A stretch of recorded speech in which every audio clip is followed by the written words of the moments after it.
സ്തോത്രം. നിന്റെ കഴിവുകൾക്കും നിന്റെ പരിമിതികൾക്കും അപ്പുറത്ത് എന്തൊക്കെയോ കാര്യങ്ങൾ സർവശക്തനായ ദൈവം നിന്നെ ഫലമേൽപ്പിക്കുക. ബിസിനസ് ആയിരിക്കാം, ജോലിയായിരിക്കാം, ശുശ്രൂഷയായിരിക്കാം, ആത്മീക ജീവിതമായിരിക്കാം. എന്തോ ശ്രേഷ്ഠമേറിയ ചിലത് ഈ ദിവസങ്ങളിൽ നിന്നെ ഫലമേൽപ്പിക്കാൻ പോവുകയാണ്.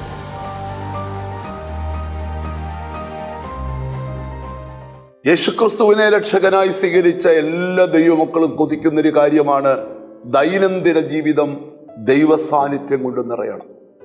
ചില കുടുംബങ്ങൾ പൈശാചിക സാന്നിധ്യത്താൽ നിറയപ്പെട്ടിട്ട് സാത്താന് പ്രവർത്തിക്കാനുള്ള വേദികളാക്കി ചില കുടുംബങ്ങൾ മാറിക്കൊണ്ടിരിക്കുമ്പോൾ യേശുക്രിസ്തുവിനെ രക്ഷകനായി സ്വീകരിച്ച ഓരോ ദൈവമക്കളും പറയണം, എൻ്റെ വീട് പൈശാചിക സാന്നിധ്യത്താൽ നിറയേണ്ട വീടല്ല, എൻ്റെ വീട് ദൈവ സാന്നിധ്യത്താൽ നിറയേണ്ട വീടാണ്. നിന്റെ വീട്ടിൽ ദൈവ സാന്നിധ്യമുണ്ടെങ്കിൽ ആ ദൈവ സാന്നിധ്യത്തിനകത്ത് സ്വസ്ഥതയുണ്ട്, സമാധാനമുണ്ട്, അനുഗ്രഹമുണ്ട്. നിങ്ങളുടെ കുടുംബത്തിലെ ദൈവ സാന്നിധ്യം നഷ്ടപ്പെടാതെ ദൈനംദിന ജീവിതത്തിൽ സൂക്ഷിക്കണം. അങ്ങനെയെങ്കിൽ നിങ്ങളുടെ കുടുംബം ഒരു കൊച്ചു സ്വർഗമായിരിക്കും. നിങ്ങളുടെ വീട് പൈശാചികത്വം കൊണ്ട് നിറയ്ക്കുവാനും നിങ്ങളുടെ വീട് ആത്മീകത കൊണ്ട് നിറയ്ക്കുവാനും നിങ്ങൾക്ക് തന്നെ കഴിയും. ഞാൻ വേദപുസ്തകത്തിലെ ഒരു വാക്യം നിങ്ങളുടെ മനസ്സിലേക്ക് കൊണ്ടുവരട്ടെ. വളരെ പരിചിതമായൊരു വാക്യമാണ്. പുറപ്പാട് പുസ്തകം 33-ാം അധ്യായത്തിന്റെ 14-ാമത്തെ വാക്യം. ദൈവം മോശയോട് സംസാരിക്കുന്ന ഭാഗമാണ്.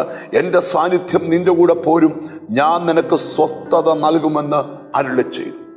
ദൈവം ഒരു മനുഷ്യനോട് പറയുകയാണ്, നിനക്ക് ചെയ്യാൻ കഴിയാത്തൊരു വലിയ ദൗത്യം നിന്നെ ഫലമേൽപ്പിച്ചിരിക്കുക. അത് ചെയ്യാനുള്ള കഴിവ് നിനക്കില്ല, പക്ഷേ എൻ്റെ സാന്നിധ്യം നിന്റെ കൂടെ വരുമ്പോൾ അത് ചെയ്യാനുള്ള പ്രത്യേക കൃപ നിനക്ക് ദൈവം തരും. എന്താണ് ഇന്ന് രാവിലത്തെ ഈ വചനത്തിനകത്തെ ആത്മീക സന്ദേശം? സ്തോത്രം. നിന്റെ കഴിവുകൾക്കും നിന്റെ പരിമിതികൾക്കും അപ്പുറത്ത് എന്തൊക്കെയോ കാര്യങ്ങൾ സർവശക്തനായ ദൈവം നിന്നെ ഫലമേൽപ്പിക്കുക. ബിസിനസ് ആയിരിക്കാം, ജോലിയായിരിക്കാം, ശുശ്രൂഷയായിരിക്കാം, ആത്മീക ജീവിതമായിരിക്കാം.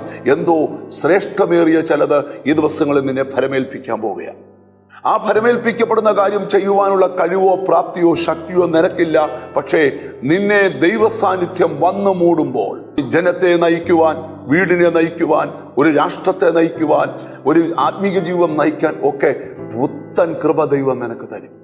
എന്നിട്ട് അവിടെ വായിക്കുകയാണ്, മാത്രമല്ല ഇതെല്ലാം ചെയ്യുമ്പോഴും നിന്റെ ഉള്ളിൻ്റെ ഉള്ളിൽ ആർക്കും എടുത്തു മാറ്റാൻ കഴിയാത്ത ആ വലിയ ദൈവിക സ്വസ്ഥത ദൈവം നിനക്ക് തരും. സ്തോത്രം. ഹല്ലേലൂയ. നമുക്ക് ഒന്നിച്ചു പറയാം, കർത്താവേ നിന്റെ സാന്നിധ്യം എന്നെ മൂടണമേ. ഒരു സഹോദരൻ ഒരു സ്നേഹിതനോട് സംസാരിക്കുന്നത് പോലെ മോശയുടെ അടുക്കൽ സർവശക്തനായ ദൈവം എന്ന് സംസാരിച്ചെങ്കിൽ ഇന്നും അവന്റെ സാന്നിധ്യം നിന്റെ അടുക്കലുണ്ട്. ദൈവത്തിന് നിന്നോട് ഇടപെടുവാൻ ആഗ്രഹമുണ്ട്. നമുക്കൊന്നിച്ചു പ്രാർത്ഥിക്കാം, കർത്താവേ നിന്റെ സാന്നിധ്യം എൻ്റെ മേൽ വരണം. വേദപുസ്തകം പറയുന്ന ദൈവത്തിന് തരാൻ കഴിയുന്ന വലിയ സ്വസ്ഥത ഞങ്ങളുടെ ജീവിതത്തിൽ വ്യാപരിക്കട്ടെ എന്ന് നമുക്കൊന്നിച്ച് പ്രാർത്ഥിക്കാം. കാരുണ്യവാനായ ദൈവമേ, സ്വർഗസ്ഥ പിതാവേ, എന്നോട് ചേർന്ന് പ്രാർത്ഥിക്കുന്ന മക്കൾക്ക് വേണ്ടി പ്രാർത്ഥിക്കുന്നു. കർത്താവേ, തിരുമേനിയുടെ തിരുസാന്നിധ്യം ഇന്ന് വചനം കേട്ട മക്കളുടെ മേൽ വരണം, അവരുടെ ഹൃദയത്തിന്മേൽ വരണം.